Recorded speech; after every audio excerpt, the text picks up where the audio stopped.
Hi, everybody. David Essel here. Pandemic grief is everywhere. It is really, really scary to see how many people are grieving right now and they don't even know it. For the past 43 years, as a counselor, number one best-selling author, master life coach, radio, TV host, and more, we have dealt with grief. I've done a bunch of videos on grief in the past year and a half because my mom and dad died a year apart from each other not too long ago. So, I've had to go into the bowels of grief myself, and it's not an easy process. But I want to talk today about the many faces of grief. It's not just losing a loved one. Oh my God, there's about 100 different ways that people are grieving right now.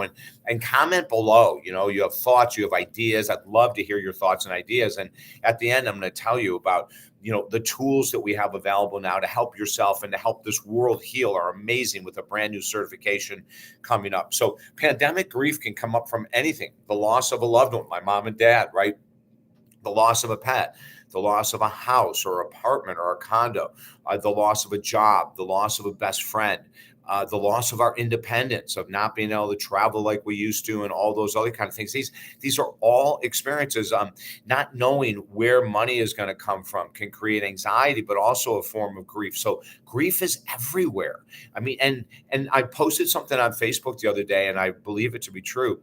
Unprocessed grief that is not processed, will continue to build over the years. That time does not heal grief. Unprocessed grief is not healed by time. Time doesn't heal anything. It's time plus our effort that heals. So one of the things we have to do is we have to come in and look at grief and say, what is in my control and out of my control regarding this grieving situation?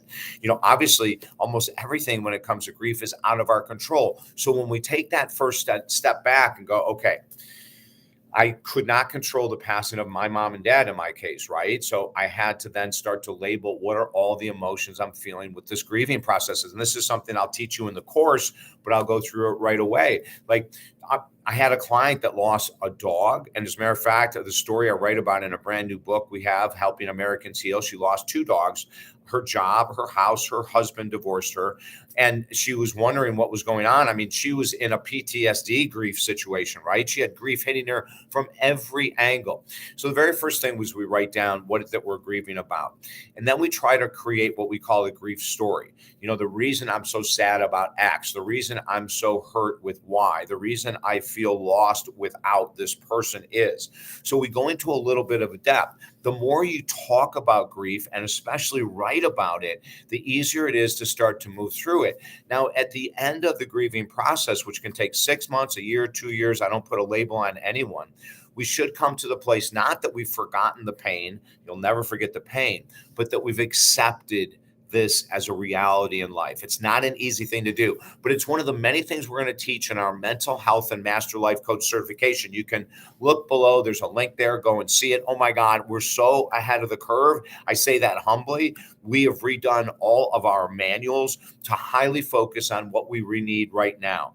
We need an army of mental health coaches that can go out there and talk to people about grieving and give them options of writing. We have a whole grief course that we take people through, for gosh sake. And in the certification, you're going to learn tools to use to help those people who are grieving grieve successfully. Isn't that kind of a strange thing to say?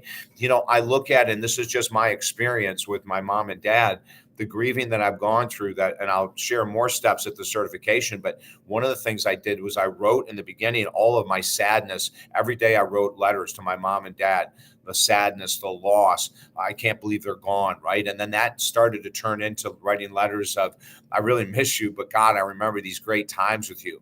And now it's turned into, I love you more than I can ever imagine. And I'm not going to say that's going to happen to you, but it's one of the outcomes if we do the grief work, that we'll still have that 20% of sadness, but then we have 80% in the case of my mom and dad, 80% now that when I think about them just with immense amount of respect and love. Okay, so join the certification below. Everyone that goes through it, I've been teaching certifications as a master life coach since 1996.